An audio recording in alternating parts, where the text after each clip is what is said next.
Hello friends, welcome to গল্পের বৈঠক। আমি রূপসা আবার চলে এসেছি লেখক সমরেশ মজুমদারের লেখা কালিম্পংয়ের সীতাহরণ গল্পটির তৃতীয় পর্ব নিয়ে। তো চলুন বেশি দেরি না করে আজকের পর্ব শুরু করা যাক।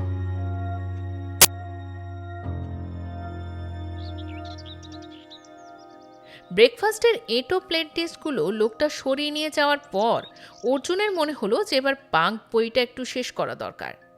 দুপুরে খেয়ে দিয়ে একটা লম্বা ঘুম দেবে, যাতে আজ রাত্রে সে জেগে থাকতে পারে। সে আলমারি থেকে ব্যাগটা খুলতেই চমকে গেল। এত অগোছালো ভাবে তো সে জিনিসপত্র রাখেনি। দ্রুত ব্যাগের ভেতর হাতড়েও সে বইটার কোনো হদিশ পেল না। অবাক হয়ে চারপাশে তাকালো অর্জুন। বইটাকে সেই ব্যাগের ভেতরেই রেখে গিয়েছিল। তবুও ঘরের চারপাশে একটু নজর বোলালো সে। তারপর ধীরে ধীরে সোফায় এসে বসল। তার অনুপস্থিতিতে কেউ এই ঘরে এসেছিল এবং সেই ব্যাগ হাতড়ে ওই বইটাকে পেয়ে নিয়ে গেছে। কিন্তু কে হতে পারে? যে চাকরটা ঘর পরিষ্কার করেছে সে কি এত সাহস পাবে? অর্জুনের মনে হলো রায় সাহেবকে এক্ষুনি ব্যাপারটা জানানো দরকার। তার বাঙ্ক বইটা ছিল এই খবর তো ইতিমধ্যেই চোর জেনে গিয়েছে, এবং সেই সঙ্গে ফাঁস হয়ে গিয়েছে যে সে মফস্বলের নিরীহ ছেলেটি নয়। নইলে এই বাড়িতে ঢোকার সময় সে ওই বই সঙ্গে নিয়ে আসতো না। অর্জুনেরই নিজের হাত কামড়াতে ইচ্ছে করছিল। সে যদি বইটার ব্যাপারে সামান্য একটু সতর্ক হতো। তার মনে হলো রায় সাহেবকে খবরটা দেওয়া যেত যদি বইটার নাম একটু অন্য রকম হতো। সেই বাড়িতে ওই রকম একটা বই এনেছে শুনলে ভদ্রলোক বেশ বিরক্তই হবে। তার ওপর ওটা চুরি যাওয়া মানে শত্রুপক্ষের হাতে চলে যাওয়া। ফলে রায় সাহেবের এত সতর্কতায় চিড় ধরেছে বোঝা যাবে এবং তিনি আরো বিপন্ন বোধ করবেন। অর্জুন ঠিক করলো যে কাউকেই জানাবে না। যে বই নিয়েছে তার নিশ্চয়ই একটা তো প্রতিক্রিয়া হবে। এখন সেটাই দেখা যাক। দুপুর অবধি কোনো কিছু ঘটল না। তার খাবার ঘরেই দিয়ে যাওয়া হলো। একেবারে চুপচাপ শান্ত হয়ে রয়েছে বাড়িটা। দুপুর থেকেই সূর্যের আলো নিভে গেল। হঠাৎ প্রচন্ড কালো হয়ে গেল আকাশ।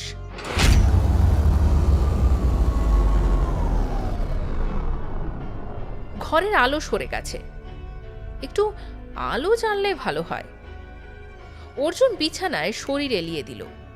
এরকম দিনে ঘুমও আসে বেশ চটপট। কিন্তু সেই সময় বাইরের বারান্দায় সীতার গলা পেল সে। I like to meet my brother, auntie. সঙ্গে সঙ্গে সেই বৃদ্ধার কণ্ঠস্বর এলো। ওহো, কিন্তু সে তো হয়তো ঘুমোচ্ছে। এই দুপুরে কেউ ঘুমায় নাকি? ভিলেজ বয়েরা ঘুমায় একটু। ঠিক আছে, আমি দেখব। After all he is my brother. তারপরেই ঘরের পর্দাটা নড়ল। বিছানায় শোয়া অর্জুন টের পেল যে ওরা দুজন দরজায় এসে দাঁড়িয়েছে। সে চোখ বন্ধ করে পড়ে রইল। বৃদ্ধা ফিসফিসিয়ে বললেন, দেখো, আমি তোমাকে বলেছিলাম কি না, ও ঘুমোচ্ছেই। চলো এবারে ফিরে যাই। নো! শব্দটা এত জোরে যে চোখ না খুলে পারল না অর্জুন, এবং খুলতেই দেখল সীতা তার সামনে কোমরে হাত রেখে দাঁড়িয়ে। তার পিছনে বৃদ্ধা। সে একটু বিব্রত ভঙ্গিতে উঠে বসল। সীতা মুখ বিকৃত করে বলল, কি ধরনের ছেলে তুমি? দুপুরে ঘুমাচ্ছ? বিছানা ছেড়ে উঠে বসল অর্জুন। তারপর একটু লাজুক হাসল। সীতা এবার বৃদ্ধার দিকে তাকিয়ে বলল, now you may leave us. But বৃদ্ধাকে স্পষ্টতই আপত্তির ভঙ্গিতে দেখল অর্জুন। ওহো, ড্যাডি বলেছে যে আমি ওর সঙ্গে ইচ্ছে হলে কথা বলতে পারি। আমার ইচ্ছে হয়েছে। বৃদ্ধা নিতান্ত অনিচ্ছায় ঘর ছেড়ে গেলেন। যাওয়ার আগে তার দুই চোখ অর্জুনকে যেন জরিপ করে গেল।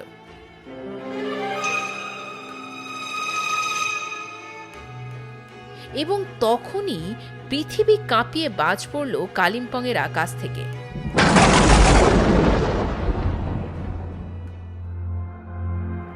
অন্ধকার নেমে এলো দ্রুত ভর দুপুরেও, এবং সেই সঙ্গে বৃষ্টি শুরু হলো।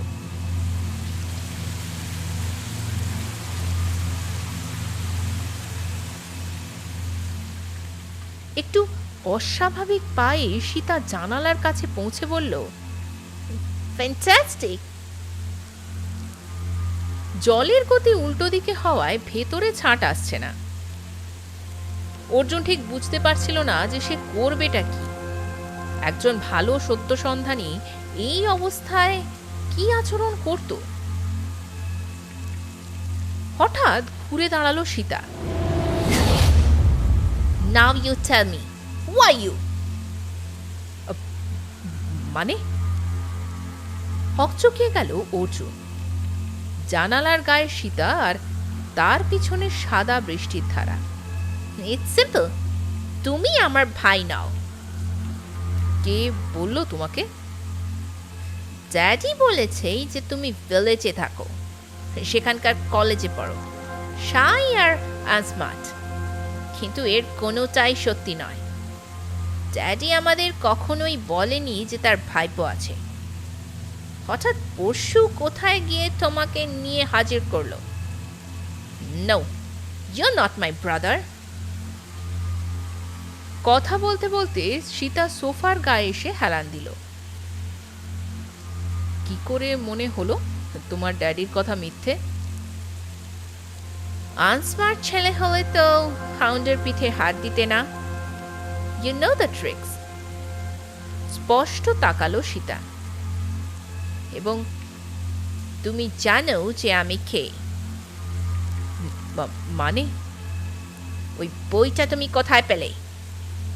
হঠাৎ মুখ চোখ হিংস্র হয়ে উঠল মেয়েটার। এইরকম বই কারো হাতে দেখলেই সান ফ্রান্সিসকোতে আমার বন্ধুরা তাকে খুন করে ফেলতো। সমস্তটা ইচ্ছাকৃত স্ক্যান্ডেল। তোমাদের ভিলেজে ভাঙ বই পাওয়া যায় নাকি? অর্জুনের চোয়াল শক্ত হলো। সে বলল, তুমি তাহলে ওটা চুরি করেছো? That's not your business. Who is Amal Som? Arjun চমকে উঠল। অমূলদার নাম এই মেয়েটা জানলো কি করে? তারপরেই খেয়াল হলো যে বইয়ের পেছনে মলাটে অমলদার নাম সই করা ছিল। সে বলল, আমার বন্ধু।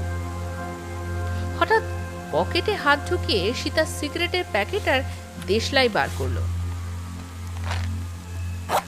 ড্যাডি বলেছিল তুমি নাকি এত ভালো যে স্মোক পর্যন্ত করো না, কিন্তু সেটা তো ঠিক নয়। এই বাড়িতে আমি চেষ্টা করেও সিগারেট পাইনি। থ্যাঙ্কস। ফস করে সীতা দেশলাই ঠুকে সিগারেট জ্বালালো। তারপর এক মুখ ধোঁয়া গিলে বলল, থ্যাঙ্কস। খুব মৃদুভাবে টেনে নেওয়া ধোঁয়া তার নাক দিয়ে বেরুচ্ছিল। সীতার চোখ এখন সুখে বন্ধ। অর্জুন অসহায়। ওই সিগারেটের প্যাকেটটাও ব্যাগেই ছিল। বইয়ের সঙ্গেই বেহাত হয়ে গিয়েছে। অর্জুন আর চোখে তখন দরজার দিকে তাকালো। সীতা তার ঘরে বসে সিগারেট খাচ্ছে, এই খবরটা রায় সাহেবের নিশ্চয়ই ভালো লাগবে না, এবং সমস্ত দায়িত্ব তার ওপরই এসে পড়বে। কিন্তু এখন কিছুই করার নেই। সীতার মুখ দেখে মনে হচ্ছে যে অনেক দিন অভুক্ত থাকার পর কোনো পশু যেন খাবার পেয়েছে। খুব সামান্য সময় সিগারেটটা শেষ করে বাইরে ছুড়ে দিল সীতা ফিল্টারকে। তারপর জিজ্ঞেস করলো, তোমার কাছে আর আছে? মাথা নেড়ে অর্জুন না বলল। এবার এগিয়ে এসে সোফায় শরীর এলিয়ে দিয়ে সীতা বলল, ওরকম পুতুলের মতো দাঁড়িয়ে থেকো না, কাম হিয়ার, এখানে বসো। অর্জুন উল্টো দিকে সোফায় বসতে সীতা বলল, আমি একজন পাঙ্ক এবং তুমি সেটা জানো। এত সহজ গলায় বলল যে অর্জুন সামান্য নড়া ছাড়া কিছুই করতে পারল না। কিন্তু তুমি জানো না যে পাঙ্করা কিরকম ফেরোসাস হয়। I must go back to San Francisco. ওটা একটা জীবন। তুমি কেন পাঙ্ক হয়েছ? কারণ আমি তোমাদের ঘেন্না করি। জীবনটাকে উপভোগ করতে হবে যা ইচ্ছে করে। পুতু পুতু করে বেঁচে থাকার কোনো মানে হয় না। তোমার মতো বোকারা সেটা বুঝবে না। কিন্তু তুমি আমার ভাই নও। You're an assistant of a private detective. কি খুব অবাক হচ্ছ না? I know. পিটার আমাকে সব জানিয়েছে। ড্যাডি ওই অমল সোমের কাছে গিয়েছিল, কারেক্ট?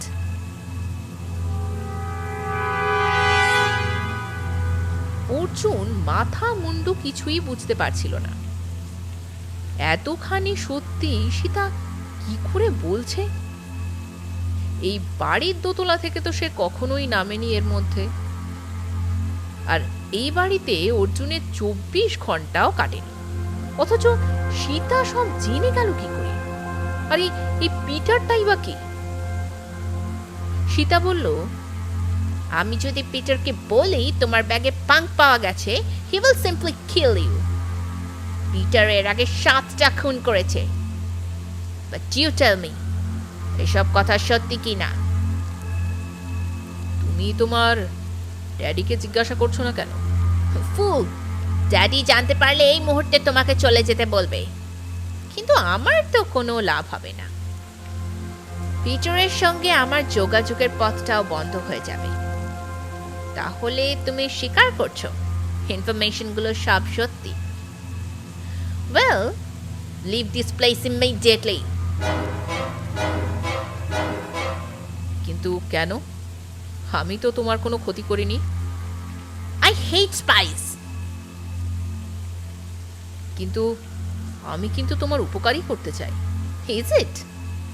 দেন ব্রিং মি সাম স্মোকস। কালিম্পংয়ের বাজারে কি ড্রাগ পাওয়া যায়? আমি তো জানি না। তুমি খোঁজ করে নিয়ে এসো আজই। এই বৃষ্টিতে? So what? রায় সাহেব বাড়ির বাইরে যেতে নিষেধ করেছেন। ঠিক তখনই বৃদ্ধাকে দেখা গেল। সীতা, তোমার ড্যাডি একটু খোঁজ করছেন। ওয়াই? I don't know. মুখ বিকৃত করলো সীতা। তারপর হুট করে ঘর ছেড়ে বেরিয়ে গেল। বৃদ্ধা দরজা অবধি পৌঁছে হঠাৎ ঘুরে দাঁড়ালেন। সীতা কি বলছিল? এই এমনি গল্প করছিল। তুমি কি করে জানলে ওই শিশটাকে? Tell me. অর্জুন অবাক হয়ে তাকালো।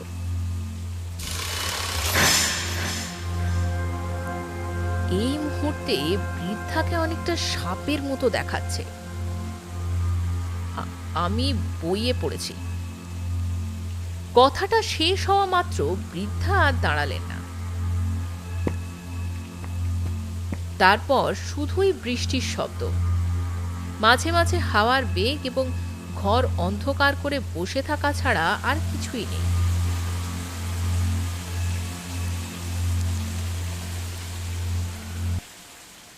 অর্জুন বুঝল যে তার আর কিছুই করার নেই। সীতার কাছে এখন সমস্ত ব্যাপারটাই স্পষ্ট হয়ে গিয়েছে। ওই পিটার নামে লোকটাই সীতাকে জানিয়েছে।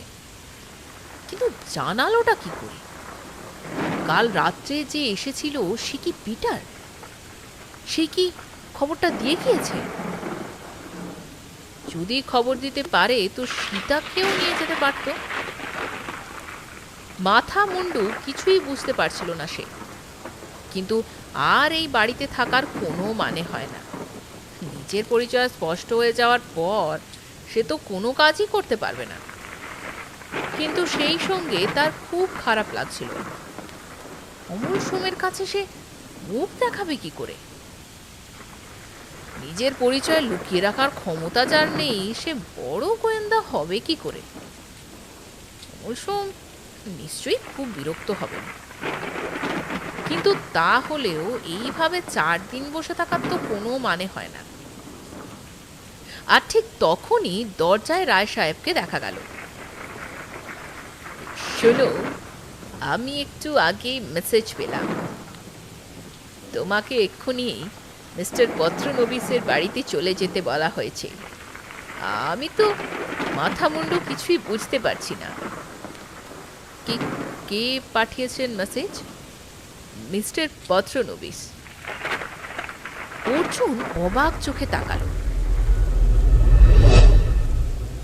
এটাকে কি টেলিপ্যাথি বলে? সে এই মাত্র এখান থেকে চলে যাওয়ার জন্য তৈরি হয়েছিল, আর অমনি সেই একই খবর এসে গেল। যাক, এতে তার ভালোই হলো। অন্তত নিজের ব্যর্থতার কথা অমল সোমকে বলার লজ্জার থেকে তো আপাতত বাঁচা গেল। সে বলল, ঠিক আছে, আমি চলে যাচ্ছি। বিষ্টু সাহেবের বাড়িটা ঠিক কত দূর? বেশি দূরে নয়, পাশেই। তবে এই বৃষ্টিতে তোমাকে নিয়ে যাওয়ার জন্য আমি ড্রাইভারকে বলে দিচ্ছি। Is there anything wrong? অর্জুনের মনে হলো সমস্ত ঘটনা রায় সাহেবকে জানানো দরকার। মেয়েকে রক্ষা করতে হলে অবিলম্বে কুকুরগুলো আর ওই বৃদ্ধা মহিলাকে সরিয়ে ফেলা উচিত। কিন্তু অমল সোম তাকে তো এরকম কোনো নির্দেশ দেননি। সুতরাং যা বলার একমাত্র অমলদাকেই সে বলবে। 2 মিনিটও লাগলো না, অর্জুন জিনিসপত্র গুছিয়ে রায় সাহেবের সঙ্গে নিচে নেমে এলো। সীতা কিংবা সেই বৃদ্ধাকে কোথাও দেখতে পেল না। দরজার বাইরে পোর্টিকোতে সেই নীল অ্যাম্বাসেডর দাঁড়িয়ে। সে যেতেই ড্রাইভার দরজা খুলে দিয়ে নিজের আসনে বসল। রায় সাহেব বললেন, আমি বৃষ্টি থামলে যেতে পারি। ব্যাপারটা ঠিক বুঝতে পারছি না। তোমাকে কোথায় নিয়ে যেতে হবে ড্রাইভার জানে। গেটের কাছে পৌঁছে অর্জুন সেই প্রহরীটাকে দেখতে পেল। একটা শেডের নিচে সজাগ চোখে তাকিয়ে আছে। ঝমঝম বৃষ্টির মধ্যে গাড়িটা উপরে উঠে এলো। বিষ্টু সাহেবের মেসেজ না রায় সাহেবের সিদ্ধান্ত, সেটা না গেলে এখন বোঝা যাচ্ছে না। বাঁ দিকে একটা ভ্যালি অনেক নিচে নেমে গিয়েছে। বৃষ্টির জন্য তার অনেকটাই অস্পষ্ট। রাস্তা দিয়ে হুড়মুড়িয়ে জল নামছে। অর্জুন বুঝতে পারল যে সে কালিম্পং বাজারের দিকে ফিরে যাচ্ছে। অথচ বিষ্টু সাহেব লিখেছিলেন যে রায় সাহেব তার প্রতিবেশী। তার বাড়িতে যেতে হলে বাজারের দিকে তাহলে যেতে হবে কেন? সে ড্রাইভারকে জিজ্ঞাসা করল, আমরা কোথায় যাচ্ছি? মার্কেট মে সাব। দ্বিতীয়বার সে আর প্রশ্ন করল না। অপেক্ষা করাই ভালো। খামোকা কৌতূহলী হলে উত্তেজনা আসে। কথাটা একটা বইতে পড়েছিল অর্জুন। সে কাচের ভেতর দিয়ে বাইরে তাকালো। অনেক নিচে 2 ফিতের মতো ঝাপসা নদী, তিস্তা আর রঙ্গিত। বৃষ্টির মধ্যে পাহাড়ের রাস্তায় চললে একটা আলাদা রূপ চোখে পড়ে। পৃথিবীটা একেবারে রহস্যময় হয়ে যায়। কালিম্পংয়ের বাজার এলাকা খুব একটা বড় নয়, আবার একেবারে হেলাফেলাও করা যায় না। একটাই বড় রাস্তার দুধারে দোকানপাট, পিছনেও কিছু দোকান রয়েছে। গাড়িটা যেখানে দাঁড়ালো তার পাশের দোকানটার নাম এডি ওয়াং অ্যান্ড সন্স। ড্রাইভার বলল, ওয়াং সাহাব কা দোকান আ গিয়া সাহাব। ওয়াং সাহেবের দোকানে তার কি দরকার? প্রশ্নটা করতে গিয়েও সামলে নিল অর্জুন। দেখাই যাক না। দরজা খুলে দোকানে ঢুকতে ঢুকতে খানিকটা বৃষ্টির জল গায়ে লাগলো। কি কনকনে ঠান্ডা রে বাবা। দোকানে একটাও লোক নেই। আর তখনই মনে পড়ল বর্ষাতিটাকে সে ফেলে এসছে রায় সাহেবেরই বাড়িতে। চিন্তা এবং তাড়াহুড়োয় ওটার কথা তো খেয়ালেই ছিল না। অথচ এই বৃষ্টি দেখলে তো প্রথমেই বর্ষাতিকে মনে পড়া উচিত। নীল অ্যাম্বাসাডারটা চলতে শুরু করেছিল। অর্জুন চিৎকার করে তাকে থামিয়ে বর্ষাতির কথা মনে করিয়ে দিল। লোকটা মাথা নেড়ে গাড়ি নিয়ে চলে গেল বৃষ্টির ভেতরে। অর্জুন এবার দোকানটার চেহারা দেখল। বেশ সাজানো গোছানো দোকান, কিউরিও শপ, পাহাড়ি অঞ্চলের মূল্যবান এবং বিরল জিনিসপত্র সুন্দর করে ডিসপ্লে করা রয়েছে। হঠাৎ ভেতরের দরজা খুলে এক বৃদ্ধ ভদ্রলোক কাউন্টারে এলেন। চীনা, নেপালি, টিবেটিয়ান কিংবা সিকিমিজ, যা হোক কিছু একটা হবে। চোখ দুটো দেখাই যাচ্ছে না। মাথার চুল এবং দাড়ির রং সাদা, আলখাল্লা জাতীয় পোশাক। একটা আঙুল তুলে বললেন, ইয়েস স্যার, নেম প্লিজ। ও অর্জুন। সঙ্গে সঙ্গে শব্দহীন হাসিতে ওর মুখ ভরে গেল। সেই সঙ্গে কোমর থেকে মাথা পর্যন্ত 2-4 ঝাঁকুনি খেল। আর সেই সময় একটা জিপ এসে দাঁড়ালো উল্টো ফুটপাতে। উইন্ডশিটের ওপর টুপি পরা যে লোকটা লাফিয়ে রাস্তায় নেমে দোকানে ঢুকলো তাকে এক ঝলক দেখতে পেল সে।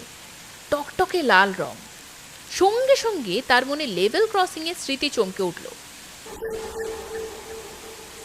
লোকটার মুখটা দেখা দরকার। সে দেখলো লোকটা যে দোকানে ঢুকলো সেটা একটা বড় টোব্যাকো শপ। দোকানে ঢুকে লোকটা এক টানে টুপি খুলে জল ছেড়ে ফেলতে চাইল হাত নাচিয়ে। এবং তখনই তার ন্যাড়া মাথা দেখতে পেল অর্জুন। লাল মাথা। লোকটা যে বিদেশি তা বোঝা যায়। বয়স বেশি নয়। এই কি তাহলে সেই পিটার? অর্জুন একটু শিহরিত হলো। 2 মিনিটের মধ্যে লোকটা আবার জিপে ফিরে গিয়ে মুহূর্তেই উধাও হয়ে গেল। একটু সচকিত হয়ে পিছন ফিরে তাকাতেই বৃদ্ধ বললেন, that hotel, room number 15। Arjun দেখল একটা বিশাল ছাতা নিয়ে বৃদ্ধ কাউন্টার ছেড়ে এগিয়ে আসছেন। কাম কাম। ছাতাটা খুললে মনে হলো 4 জন মানুষ স্বচ্ছন্দে ওই ছাতার তলায় হেঁটে যেতে পারে। বৃদ্ধের সঙ্গে রাস্তাটা পার হয়ে এলো অর্জুন। হোটেলের দরজায় তাকে পৌঁছে দিয়ে সরল হেসে বৃদ্ধ আবার দোকানে গেলেন। অর্জুন বুঝতে পারছিল না এই হোটেলে তাকে আসতে হবে কেন। বৃদ্ধ যেভাবে নাম শুনে তার সাহায্যের জন্য এগিয়ে এলেন তাতে বোঝাই যাচ্ছে যে আগে থেকেই নির্দেশ ছিল। কিন্তু ড্রাইভারটা তাকে হোটেলে না নামিয়ে দোকানের সামনে নামালো কেন? বিষ্টু সাহেব কি এখন এই হোটেলে আছেন? হোটেলটা পরিষ্কার, খুব উঁচু দরের নয়, আবার হেজিবেজিও নয়। সে এগিয়ে যেতেই রিসেপশনে দাঁড়ানো সুবেশ পুরুষ জিজ্ঞাসা করল, yes sir, room number 15। Arjun বলেই বুঝল যে এর বেশি সে জানে না। First floor, left side. দোতলায় উঠে এলো অর্জুন। সিঁড়িতে কার্পেট পাতা, করিডোরেও। 15 নম্বর ঘরের দরজা বন্ধ। সামান্য ইতস্তত করে নক করল অর্জুন। সঙ্গে সঙ্গে দরজা খুলে গেল আর বিষ্টু সাহেব এক গাল হেসে বললেন, কামিন কামিন। আপনি এখানে? কালিম্পং তো আমারই জায়গা। আরে বসো বসো। যা বৃষ্টি। কিছু খাবে? চা বা কফি? বিষ্টু সাহেব 2 হাত ছড়িয়ে জিজ্ঞাসা করলেও সেদিকে মন ছিল না অর্জুনের। ঘরে 2টো বিছানা, আদৌ ব্যবহৃত হয়নি। টেবিল বা অন্য কোথাও মানুষের বসবাসের কোনো চিহ্ন ছড়িয়ে নেই। সে মাথা নাড়ল। না, এখন কিছু খাবো না। আপনি এখানে কেন? মাঝে মাঝে তো হোটেলে থাকতে ইচ্ছে হয়। এরা আমাকে খুব ভালোবাসে। নাও, একটু হাত পা ছড়িয়ে বসো। জানালাটা খুলে দিলে একটু বৃষ্টি দেখতে পাবে। রবীন্দ্রনাথ কালিম্পংয়ের বৃষ্টি দেখতে খুব ভালোবাসতেন, জানো? চেয়ারে বসে পা দোলালেন বিষ্টু সাহেব। অর্জুন বলল, আমি কিন্তু কিছুই বুঝতে পারছি না। ওখানে তো আমার 5 দিন থাকার কথা ছিল, কিন্তু আপনি আজকেই ডেকে পাঠালেন। কি ব্যাপার বলুন তো? তুমি কিছু টের পাওনি? ওরা মানে আমাদের প্রতিপক্ষ সব জেনে গেছে। তুমি কে, কোত্থেকে এসেছো, এ ওরা সব জেনে ফেলেছে। তুমি কি জানো? বিষ্টু সাহেব তখনও হাসছিলেন। কি করে জানলো? আর এই খবরটা বিষ্টু সাহেবের কাছে এলো কি করে? সেটা আমিও জানি না। একটু আরাম করে বসো, চা হবার তা তো হয়েই গিয়েছে। অর্জুন বসল। বাইরে বৃষ্টির তেজ আরও বেড়েছে। বিষ্টু সাহেব বললেন, তোমরা এবার এমন সময় কালিম্পংয়ে এলে যে কোথাও বেড়াতে যাওয়ার উপায় নেই। আচ্ছা, এই ওরাটা কারা? জানি না ভাই, তবে শুনেছি নাকি খুব ডেঞ্জারাস। আপনি কি এই জন্যেই আমাকে ডেকে পাঠালেন? হ্যাঁ, বেগরে তোমার প্রাণ গেলে কি ভালো লাগবে? আপনি কি অমলদার কাছে রিপোর্টটা পাঠিয়েছেন? নিশ্চয়ই। তাহলে আমি কি করব? জলপাইগুড়িতেই ফিরে যাব? যাবে কি করে? তিস্তা বাজারের আগেই যে বিরাট ধস নেমেছে, রাস্তা বন্ধ। মনে হচ্ছে না যে পরশুর আগে গাড়ি নিচে নামবে। যা বৃষ্টি! অর্জুন হতাশ হলো। ঠিক সেই সময় দরজায় শব্দ হতে বিষ্টু সাহেব তড়াক করে উঠে সেটাকে খুলতেই এক হোটেল বয়কে দেখা গেল অর্জুনের বর্ষাতি হাতে দাঁড়িয়ে আছে। এক গাল হেসে নেপালি ছেলেটি বলল, ওয়াং সাহেব পাঠিয়ে দিয়েছেন। হাত বাড়িয়ে সেটিকে নিতেই ছেলেটি চলে গেল। বিষ্টু সাহেব বললেন, দোকানে ফেলে এসেছিলে বুঝি? গোয়েন্দাদের কিন্তু খুব সতর্ক থাকতে হয়।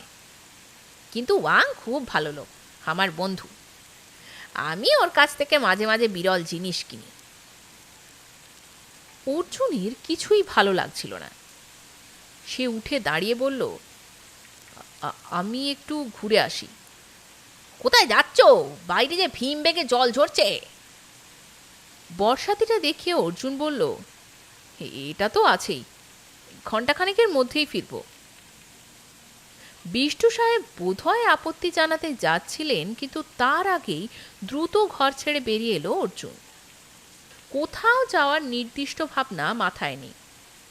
আসলে ওই ঘরে বসে থাকতে আর ইচ্ছে হচ্ছিল না তার। পুরো ব্যাপারটাই কেমন যেন বিগড়ে যাচ্ছে। বিষ্টু সাহেব এত উৎসাহী হয়ে তাকে হোটেলে ডেকে আনলেন কেন?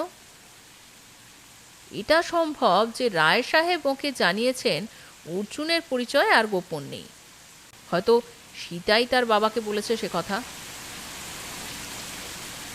তাই তিনি বিষ্টু সাহেবকে বলেছেন যে ফিরিয়ে নিয়ে যেতে অর্জুনকে। কিন্তু তাহলে আসবার সময় রায় সাহেবকে ওরকম চিন্তিত দেখাচ্ছিল কেন?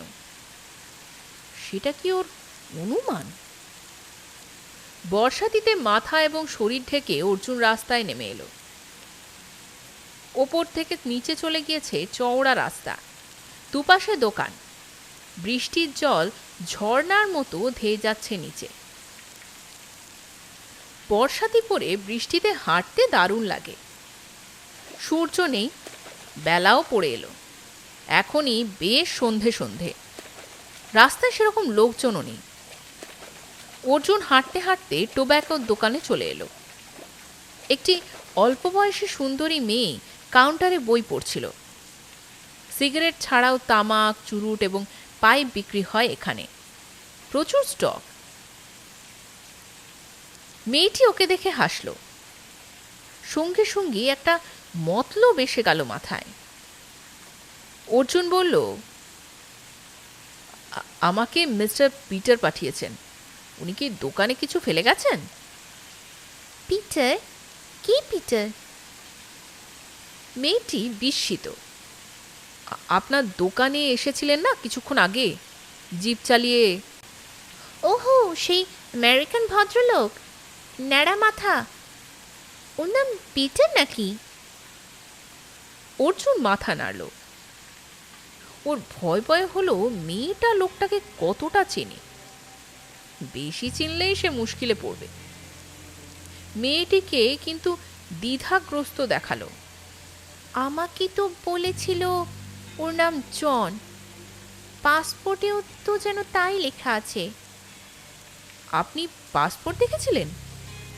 হ্যাঁ, মানে উনি কিছু ডলার ভাঙিয়েছেন আমার ভাইয়ের কাছে, ওর লাইসেন্স আছে।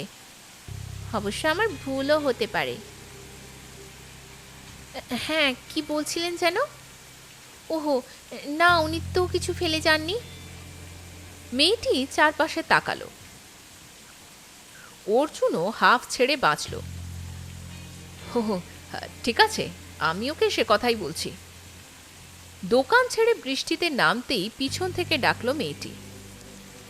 আপনি কি এখনই উডল্যান্ডে যাচ্ছেন? উডল্যান্ডটা কি সেটা বুঝতে না পারলেও মাথা নাড়ল অর্জুন। মেয়েটি বলল, উনি আমাকে একটা বিশেষ তামাকের জন্য রিকোয়েস্ট করেছিলেন, তখন সেটা খুঁজে পাইনি। আজ বৃষ্টির জন্য আমি এখনই দোকান বন্ধ করব, তো আপনি কি দয়া করে প্যাকেটটা একটু পৌঁছে দেবেন? অর্জুন মাথা নাড়ল। মেয়েটি একটা ছোট্ট তামাকের কৌটো প্যাক করে তার হাতে তুলে দিতে সে জিজ্ঞাসা করল, দাম কত? উনি অ্যাডভান্স দিয়ে গেছেন। প্যাকেটটা নিয়ে রাস্তায় নেমে এলো অর্জুন। ভেতরে ভেতরে সে খুব উত্তেজিত হয়ে পড়েছিল। পিটার এবং জন যাই হোক না কেন, লোকটার একটা জিনিস সে হাতিয়ে নিতে পেরেছে। বর্ষাতির পকেটে সেটাকে ঢুকিয়ে অর্জুন বাজারের দিকে এগিয়ে যেতেই চমকে উঠল। পিটার! সেই জিপটা চালিয়ে সে উত্তর দিকে চলে গেল। ভাগ্যিস একটু আগে লোকটা তামাকের জন্য দোকানে আসেনি, তাহলে যে কি হতো কে জানে। ঘণ্টাখানেকের আগেই হোটেলে ফিরে এলো অর্জুন। বৃষ্টিতে প্রথম কিছুক্ষণ ঘুরতে মন্দ লাগে না, তারপরই কেমন একটা একঘেয়েমি এসে যায়। ঘরের দরজায় নক করতেই বিষ্টু সাহেবের গলা কানে এলো। কামেন! ভেতরে পা দিতেই চমকে উঠল অর্জুন। বিছানায় চিত হয়ে শুয়ে আছেন অমল সোম। চোখ বোঝা, শুধু পায়ের পাতা নড়ছে। সেই অবস্থায় তিনি বললেন, খামোখা বৃষ্টিতে ভেজার কি দরকার ছিল? পাহাড়ে বৃষ্টির জল খুব খারাপ। অর্জুনের চমক ভাঙতে কয়েক মুহূর্ত লাগলো। তারপর খুব দ্রুত স্মার্ট হবার চেষ্টা করলো সে। খামোখার নয়, এই তামাকটা নিয়ে এসেছি। কি তামাক? অমল সোমের চোখ তখনও বন্ধ। ওই পিটার কিংবা জন অর্ডার দিয়েছিল টোব্যাকোর দোকানে। জন স্নো? নির্লিপ্ত গলায় বলল অমল সোম। বোধহয় ডাকনাম পিটার। না, আমেরিকানদের লিমিটেড ডাকনাম থাকে। যেমন রবার্ট হলো বব, উইলসন হলো উইলি, এডওয়ার্ড হবে টেড, এরকম 8-9টা। কিন্তু সীতা তো বলল ওর নাম পিটার। এবার অমল সোম উঠে বসলেন। আজকের খবর কি? অর্জুন সকাল থেকে যা যা ঘটেছিল সব খুলে বলল। অমল সোম একটু সময় নিলেন। রায় সাহেবের সামনে কুকুরগুলোর পিঠে হাত দেওয়ার দরকার কি ছিল? অর্জুন মুখ নিচু করল। আমি ঠিক তখন বুঝতে পারিনি। ভুল ভুল, একটা ভুলই প্রচুর ক্ষতি করে দেয়। ওরা সন্দেহ করেছিল, এখন নিশ্চিত হলো। পিটার বা জনের সঙ্গে কার কার সম্পর্ক আছে ওই বাড়িতে? মানে তোমার কি মনে হয়? সীতার তো আছে, হয়তো ওর সেই বুড়ি আন্টিরও আছে। কথাগুলো বলার সময় অর্জুনের বিস্ময় বাড়ছিল। এত কথা অমল সোম জানলেন কি করে? ঠিক এই সময় চা নিয়ে এলো পেয়ারা। সে চলে যাওয়ার পর বিষ্টু সাহেব একটা প্লাস্টিকের কৌটো থেকে চানাচুর বের করলেন। বৃষ্টির দিনে একটু জমে ভালো, গ্লাস জিনিস, এর পরের বার একটু বেশি করে আনবেন তো। অর্জুনের কাছে এইবার স্পষ্ট হলো ওটা দাদুরই চানাচুর। আজ সকালে বিষ্টু সাহেব তাকে যখন খাইয়েছিল তখনই তার বোঝা উচিত ছিল। তার মানে চানাচুরটা অমলদাই এনেছিলেন। অত ভোরে নিশ্চয়ই আসেননি। তাহলে কি অমলদা গতকাল ওদের পিছন পিছন রওনা হয়েছিলেন? আর আজ তাকে চলে আসতে বলাও নিশ্চয়ই অমলদারই নির্দেশে। চা খেতে খেতে অমলদার টোব্যাকোর প্যাকেটটা খুললেন। তারপর নাকের কাছে নিয়ে এসে নিঃশ্বাস টেনে বললেন, আহ, চমৎকার। বিষ্টু সাহেব উল্লসিত গলায় বললেন, এককালে আমি খুব পছন্দ করতাম পাই। মেড ইন কি দেখুন তো একটু। কিউবা। এত বদ গন্ধ আমি জীবনে পাইনি। বলে হাতে সামান্য তামাক ফেলে চটকে নিয়ে জিভে ফেলতেই উঠে গেলেন টয়লেটে। বেসিনে জল পড়ার আওয়াজ হলো। ফিরে এসে টোব্যাকোর বাক্সটা বন্ধ করে বললেন, কলজের জোর আছে। কখন এসেছেন আপনি অমলদা? সন্ধেবেলায়। তোমরা চলে যাওয়ার পর খবর পেলাম যে হরিমাধবের ষাঁড়গুলোকে মেরেছে একটা সাদা ন্যাড়ামাথা সাহেব। সে নাকি হরে কৃষ্ণ পার্টির লোক ধরে মন্দিরে এসছিল। তারপর কৃষ্ণের জীবদের প্রসাদ খাইয়ে চলে গিয়েছে। একটা বুড়ি তখন গদগদ হয়ে দৃশ্যটা দেখেছিল। সেই পরে ওই পুলিশকে বলে, আমার বাড়ির সামনেও নাকি ন্যাড়া মাথা সাহেব জিপ থামিয়ে দাঁড়িয়েছিল। হাবুর বন্ধু ওই অশ্বিনী কালী সে কথা বলল। তখনই বুঝলাম যে এসেছিল সে রায় সাহেবকে ভালো করে অনুসরণ করে গিয়েছে। আর তোমার পরিচয়ও তার অজানা নয়, কারণ রায় সাহেবের ভাইকে টেলিফোন করে কেউ জিজ্ঞাসা করেছিল যে তিনি চলে গিয়েছেন কিনা এবং গেলেও সঙ্গে কে গেছেন। ভদ্রলোক জানিয়েই দিয়েছিল উনি একাই গেছেন। অতএব ওর ভাইপো হয়ে থাকা তোমার পক্ষে সম্ভব নয়। সুতরাং পত্রপাঠ তোমাকে ফিরিয়ে আনা দরকার। ওর নাম যে জন স্নো জানলেন কি করে? হোটেলে ওই নামেই ঘর নিয়েছে। যাব, একটু রেস্ট নাও, তারপর। আমার মনে হয় বিষ্টু সাহেব আপনার বাড়ি ফিরে যাওয়াই ভালো। রাত হয়ে গেলে আবার বৃষ্টির মধ্যে চলতে খুব অসুবিধায় পড়বেন। কোনো অসুবিধে নেই, আমি তো পাশের ঘরটা বলেই রেখেছি। শিবহীন চক্ষু কি হয়? এই কালিম্পংয়ে এত বড় ঘটনা আজ রাত্রে ঘটবে আর আমি আরাম করে ঘুমোবো? খেপেছেন নাকি? অমল সোম বোধহয় একটা রূঢ় কথা বলতে যাচ্ছিলেন, কিন্তু শেষ মুহূর্তে মত পাল্টালেন। কিন্তু অর্জুনের খুব কৌতূহল হচ্ছিল, কোন ঘটনা ঘটবে আজ রাত্রে। অমলদাকে তো জিজ্ঞেস করা বোকামি হবে। তেমন বুঝলে অমলদা নিজেই বলতেন। কিন্তু তার মনটা খুব বিষণ্ণ হয়ে গেল। অমলদা বিষ্টু সাহেবকে জানাতে পারেন আর সে হঠাৎ খুব দূরের লোক হয়ে গেল।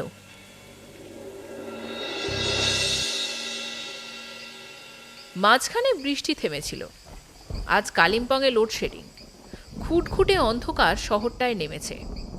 মাঝে মাঝে অবশ্য বিদ্যুৎ চমকাচ্ছে। অমলদা সেই যে টেনে ঘুম দিয়েছিল রাতের খাবারের আগে আর ওঠেনি। অর্জুনের চোখে সন্ধেবেলায় আর ঘুম আসেনি। যদিও কাল রাত্রে খুব কম সময় ঘুমিয়েছিল, কিন্তু সে আজ বিছানায় শুয়েই খানিক বাদে উঠে পড়েছে। বিষ্টু সাহেব পাশের ঘরেই ছিলেন। হোটেল থেকে বড় বড় কেরোসিনের বাতি দিয়ে গেছে। সে উঠে বাইরে বেরিয়ে বিষ্টু সাহেবের দরজায় নক করল। কিন্তু ভেতর থেকে কেউ সাড়া দিল না। 3 বার শব্দ করার পর অন্ধকার হাতড়ে অর্জুন বুঝল যে ঘরের বাইরে থেকে তালা দেওয়া। তার মানে বিষ্টু সাহেব এখানে নেই। রাত্রের খাবার ঘরেই সেরেছিল ওরা। অমলদা বললেন, বিষ্টু সাহেবকে একটু ডাকো, কথাবার্তা বলা যাক। এতক্ষণ চুপচাপ খাবার খেয়েছে ওরা। অর্জুন ভেবেছিল আজ রাত্রে কি ঘটতে যাচ্ছে সেই ব্যাপারে অমলদা নিশ্চয়ই কথা বলবেন, কিন্তু মানুষটা এমনই যে সে আশা ছেড়ে দিল অর্জুন। এখন জবাবে বলল, উনি তো ঘরে ছিলেন না। সে কি, বাড়ি ফিরে গেলেন নাকি? অর্জুন বাইরে বেরিয়ে এলো। এবার দরজায় তালা নেই। শব্দ করতেই ভেতর থেকে সাড়া এলো, হু ইজ দেয়ার? গলাটা কেমন যেন সরু সরু। বিষ্টু সাহেব? তারপরেই দরজা খুলে গেল। অর্জুন দেখল একটা টিবেটিয়ান ভদ্রলোক দাঁড়িয়ে আছেন সামনে। শরীরে পা ঢাকা ছুম্বা, মাথায় টিবেটিয়ান টুপি, চিবুকে সাদা সাদা দাড়ি আর চোখে স্টেনলেসের চশমা। ডান হাতে মোটা মালা নিয়ে লোকটা হাসতেই অর্জুন বলতে যাচ্ছিল, সরি। ঠিক সেই সময় লোকটা বলল, খাওয়া হয়েছে? চিকেন।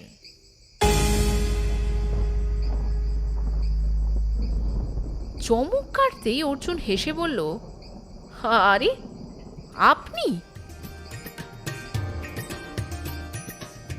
একদম চিনতেই পারিনি তো। চেঁচিও না, হোটেলের অন্য লোক আছে। হঠাৎ মাথায় একটু মতলব খেলে গেল।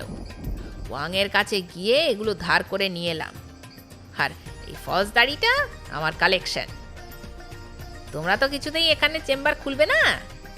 কি চেনা যাচ্ছে? বিন্দু মাত্রও না। আপনাকে অমলদা একটু ডাকছেন। অমলদা পর্যন্ত বিষ্টু সাহেবকে দেখে অবাক। তারপর বললেন, চমৎকার। এখন 9টা বাজে, বৃষ্টিও নেই। আপনি তামাকের কৌটোটা নিয়ে সোজা আউটল্যান্ড হোটেলে চলে যান। গিয়ে ওই জন কিংবা পিটারকে বলুন আপনার মেয়ে এটি পাঠিয়ে দিয়েছে। তারপর একটু চেষ্টা করবেন গল্প জুড়তে, অন্তত 10টা পর্যন্ত। কি পারবেন না? বিষ্টু সাহেব ঢোক গিললেন। মানে একাই যেতে হবে? হ্যাঁ, সঙ্গে আমরা গেলে অবিশ্বাস করবে? তা করবে না, তবে ওরা তো খুব সাংঘাতিক কিনা। ওক না, আপনাকে তো কিছু করবে না। ওখান থেকে ফেরার সময় যা বলেছি তাই করবেন। অর্জুন আমার সঙ্গেই চলুক, বাইরে অপেক্ষা করবে, আর বিপদ দেখলে। না না, অর্জুনের অন্য কাজ আছে। আপনি যে মেকআপ নিয়েছেন তাতে শিবের বাবাও টের পাবে না যে আপনি কে। শিবের তো বাবাই ছিল না কোনো কালে। ব্যাপারটা যে বিষ্টু সাহেবের একটুও মনোপুত হয়নি বোঝাই যাচ্ছিল, কিন্তু বাধ্য হয়েই তিনি বেরিয়ে পড়লেন। মিনিট 5 বাদেই অমলসব বললেন, এবার আমাদের তৈরি হতে হবে অর্জুন। এখান থেকে উডল্যান্ড হোটেল যেতে আসতে কম করে 40 মিনিট সময় লাগবে। আমি চাই না যে বিষ্টু সাহেবের কোনো ক্ষতি হোক। লোডশেডিংটা খুব বড় কারণেই হয়েছে আজ। ওরা যখন হোটেল ছেড়ে বের হলো তখন ঘুটঘুটে অন্ধকার। রিসেপশনেও কোনো লোক ছিল না। এখন এই মুহূর্তে যদিও অন্ধকার, কিন্তু অমল সোমকে চিনতে পারবে এমন মানুষ পৃথিবীতে নেই। ন্যাড়া মাথা, শরীরে কালো বর্ষাতি, চুল সমেত একটি মানুষের মাথা মাত্র 30 মিনিটে ন্যাড়া হয়ে গেল অর্জুনের সামনে।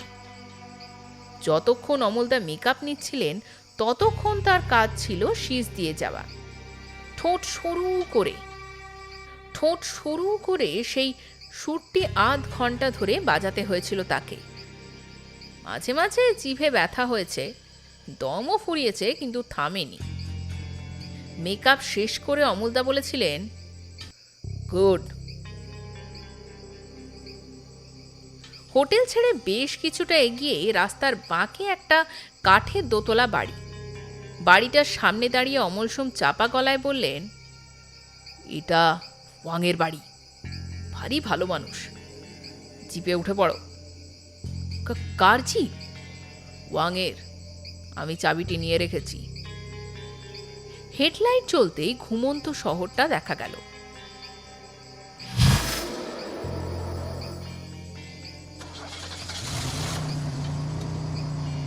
জনমানব শূন্য পথ খাঁ খাঁ করছে। অমলদার কিডস ব্যাগ ঠিক মাঝখানে। ওর মধ্যে যে কি নেই তাই বলতে পারা মুশকিল। পাহাড়ি রাস্তায় পাক খেতে খেতে জিপ উঠছিল এবং তখনই বৃষ্টি নামল। রায় সাহেবের বাড়ির অন্তত 200 গজ দূরে গাড়িটাকে রাখলেন অমল সোম।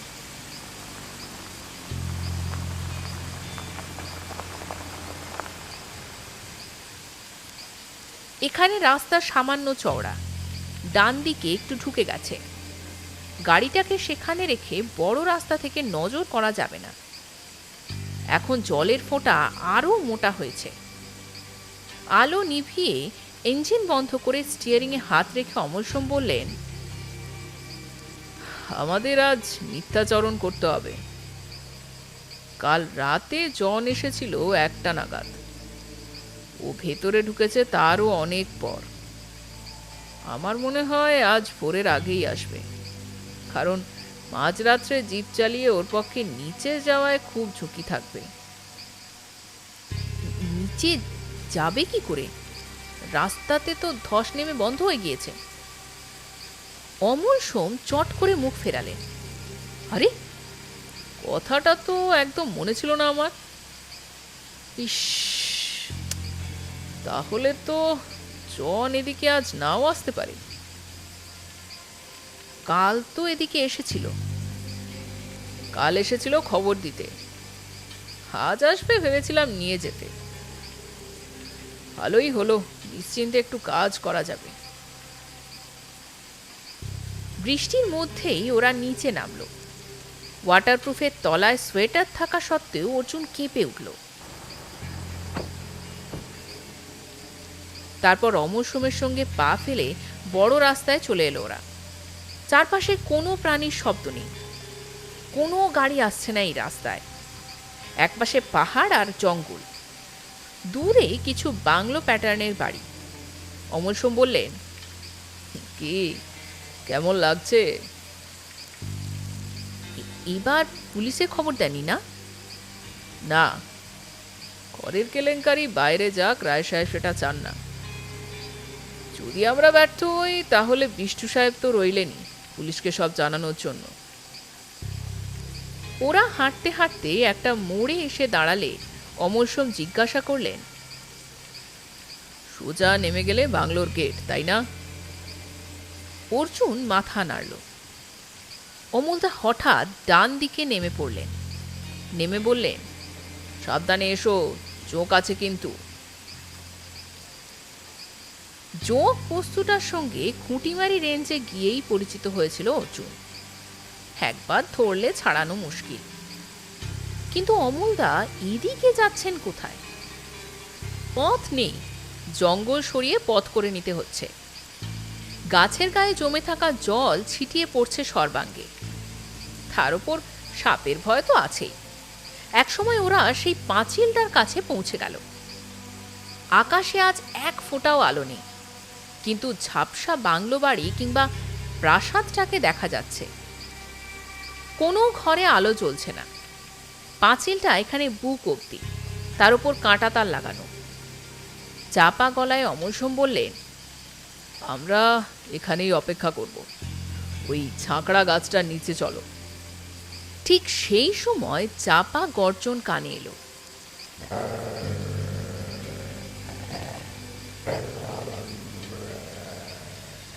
চারটে জন্তু ভেতরে পাক খাচ্ছে। গন্ধ পেয়েছে ওরা, কিন্তু বৃষ্টির জন্যই সঠিক হদিশ পাচ্ছে না। সে ফিসফিসিয়ে জিজ্ঞেস করলো, আপনি কি ভেতরে ঢুকবেন? হ্যাঁ। আর সঙ্গে সঙ্গে শরীর হিম হয়ে গেল অর্জুনের।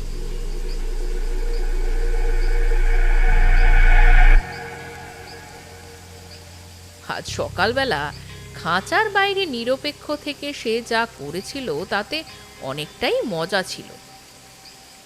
এখন খোলা আকাশের তলায় চারটে রাক্ষসের সামনে দাঁড়িয়ে সেই কাজটা যদি উল্টে যায়, ওরা যদি ঝাঁপিয়ে পড়ে। জলে দাঁড়িয়ে শরীর অবশ হয়ে আসছিল। ওয়াটারপ্রুফের বর্ম ভেদ করে ঠান্ডা ঢুকছে ভেতরে। হঠাৎ অমলদা বললেন, শীষটা দাও। অর্জুন শীষ দিল। প্রথমে ভালো করে স্বর বের হলো না, পরে সঠিক হতেই একটু শব্দ হলো ওপাশের বাগানে।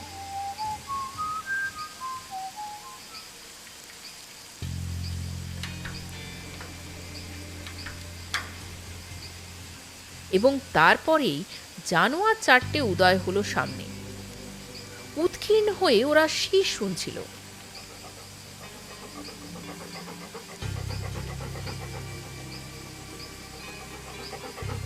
অমলদা ব্যাগ খুলে চটপট কিছু বের করে ওটাকে অর্জুনের হাতে ধরিয়ে দিয়ে সাঁ করে অন্ধকারে মিশে গেলেন।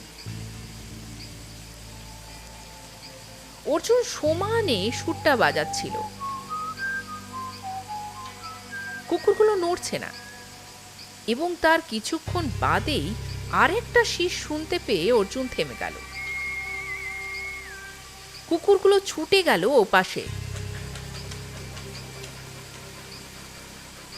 অর্জুন দেখলো একটা লোক যেন মাটি ফুঁড়ে ওপরে উঠে শীষ দিচ্ছে। সুরটা তার চেয়ে অনেক ভালো। কুকুরগুলো এবার চারপাশে চাকরের মতো দাঁড়িয়ে। সুর দিতে দিতে লোকটা এগিয়ে গেল বাংলোর দিকে। কুকুরগুলো আর মানুষটাকে আর দেখা গেল না। গাড়িটার আড়ালে ওরা মিলিয়ে যাওয়ার কিছুক্ষণ পরেই গাছের ডালগুলো নড়ে উঠল। অর্জুন বুঝল যে কেউ তো আসছে। যে আসছে সে বেশ নিশ্চিন্ত, কারণ শব্দ করতে তার দ্বিধা হচ্ছিল না। অর্জুন কিছুই দেখতে পাচ্ছিল না, তবে বেশ ভারী পা এগিয়ে গেল পাঁচিলটার দিকে। যাওয়ার সময় তার শীষ বাজল।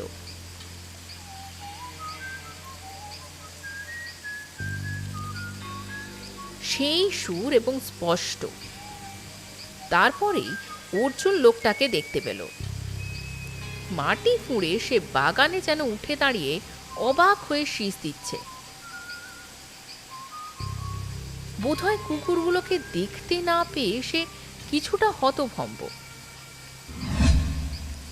তারপর এক পায়ে গিয়ে আবার দাঁড়ালো পিটার কিংবা জন। অর্জুন এবার চিনতে পারল ও আরেকটু এগোলেই অমলদার দেখা পাবে। ওখানে দাঁড়িয়ে থাকলেও অমলদার ফেরার সময় মুখোমুখি হবেই। অতএব যেমন করে হোক ওখান থেকে ওকে সরানো দরকার। অর্জুন কিছু না ভেবে পেয়ে শীষ দিল একই সুরে।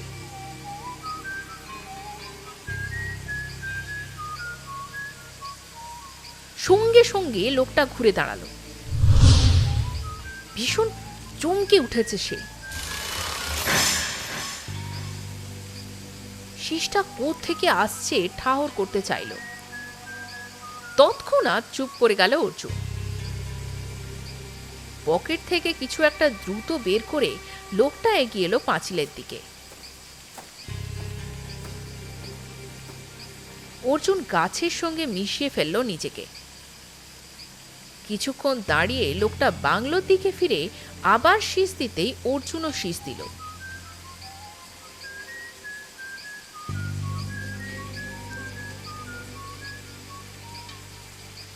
সঙ্গে সঙ্গে লোকটা আবার ঘুরে দাঁড়ালো এবং তারপরেই এক লাফে চলে গেল যেখান থেকে সে উঠে দাঁড়িয়েছিল সেখানে। বোঝা যাচ্ছে যে বেশ ঘাবড়ে গেছে লোকটা, এবং সেই সময় একটা মূর্তিকে ছুটে আসতে দেখা গেল এদিকে। লোকটি ঘুরে দাঁড়ালো। সীতা, নো সীতা, আমি পিটার। নো, পিছে তো ওখানে কুকুরগুলো সামলাচ্ছে। মুখে হাত চাপা দিয়ে মেয়েটা দুপা পিছিয়ে গেল। লোকটা এক পা এগোলো।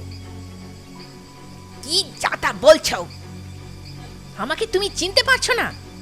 আমি ভেতরে যাব কি করে?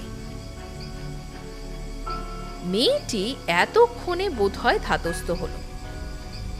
কিন্তু ওই লোকটা কে? কুকুরগুলোর সঙ্গে আমার জানালার নিচে গিয়ে ডাকলো, যেমন তুমি ডাকো। সীতা এবার এগিয়ে এসে পিটারের পাশে দাঁড়াতেই অর্জুন শীষ দিল। সঙ্গে সঙ্গে পিটার মুখ ফিরিয়ে বাইরের জঙ্গলটাকে দেখল। তারপর বলল, আমরা ফাঁদে পড়েছি, লেটস রান। সঙ্গে সঙ্গে উধাও হয়ে গেল পিটার এবং তারপর সীতা। অর্জুন বুঝতে পারছিল না যে এবার কি করবে, কারণ অমলদাকে তো দেখাই যাচ্ছে না। এবং তখনই অমল সোম বেরিয়ে এলেন বাংলোর আড়াল থেকে। অর্জুন অনুমান করল পাঁচিলের নিচে নিশ্চয়ই গর্ত আছে। তৎক্ষণাৎ অমলদা চলে এলেন গাছের তলায়। চলো, আর দাঁড়িয়ে থেকে কি হবে? কিন্তু ওরা তো পালিয়েছে এদিক দিয়েই। জানি, কুকুরগুলোকে লকআপে ঢোকাতে দেরি হয়ে গেল। চলো। একদম ব্যস্ত না হয়ে অমলদা বড় রাস্তায় চলে এলেন। ওরা যখন সামনে তাকালো তখন একটা গাড়ি নিচে নেমে যাচ্ছে।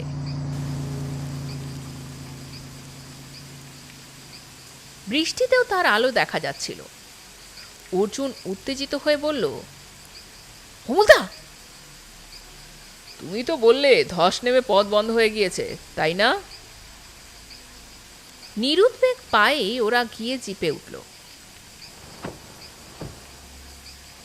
পিটারের বিরুদ্ধে এতদিন কোনো অভিযোগ করলে আইনে টিকত না।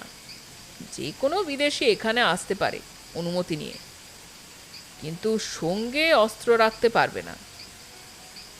ওর কাছে অস্ত্র ছিল?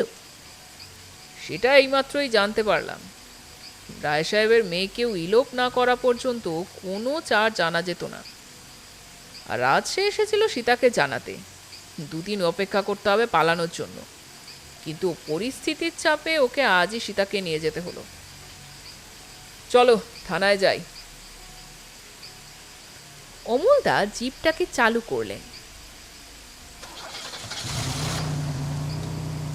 অর্জুন জিজ্ঞাসা করল, কেন? ওখানে বিষ্টু সাহেব আছেন, ওকে বলেছিলাম সেইখানেই থাকতে। থানার গায়ে বিরাট হ্যাজাক চলছে এবং গোটা তিনেক গাড়ি। অর্জুন অমলদার সঙ্গে ভেতরে ঢুকতেই বিষ্টু সাহেব এগিয়ে এলেন। মেয়েটা যে কি করছে দেখতে কি বলবো।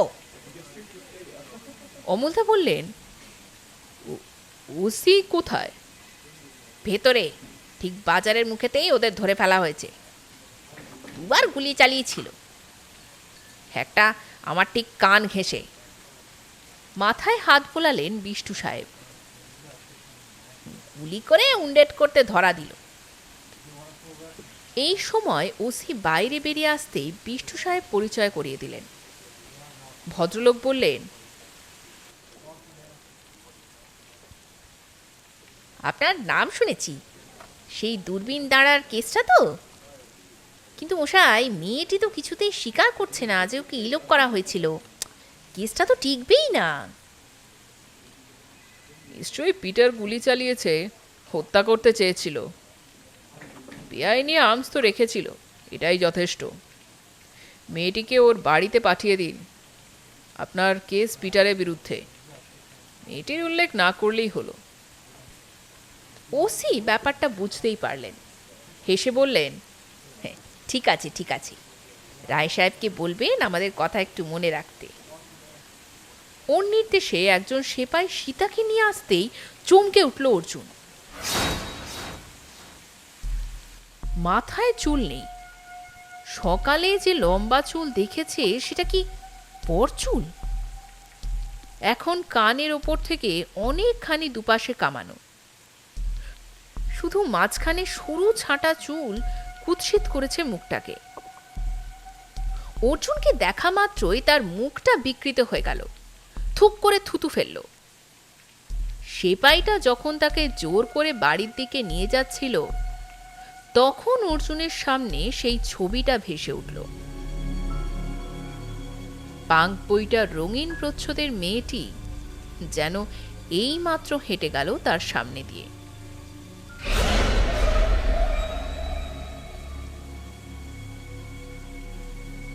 আপনারা শুনছিলেন লেখক সমরেশ মজুমদারের লেখা অর্জুন সমগ্র থেকে কালিম্পংয়ের সীতাহরণ গল্পটি কেমন লাগলো অবশ্যই আমাদের জানাবেন, এবং গল্পগুলো যদি আপনাদের ভালো লাগে তো প্লিজ লাইক, কমেন্ট, শেয়ার ও সাবস্ক্রাইব করে আমাদের চ্যানেলটিকে এগিয়ে যেতে একটু সাহায্য করবেন। আর সাবস্ক্রাইব করার সঙ্গে সঙ্গে নোটিফিকেশন পাওয়ার জন্য বেল আইকনটিকেও ক্লিক করতে কিন্তু অবশ্যই ভুলবেন না। আজকে তবে এ পর্যন্তই, পরে আবার দেখা হচ্ছে অন্য একটি গল্পের সঙ্গে। নমস্কার।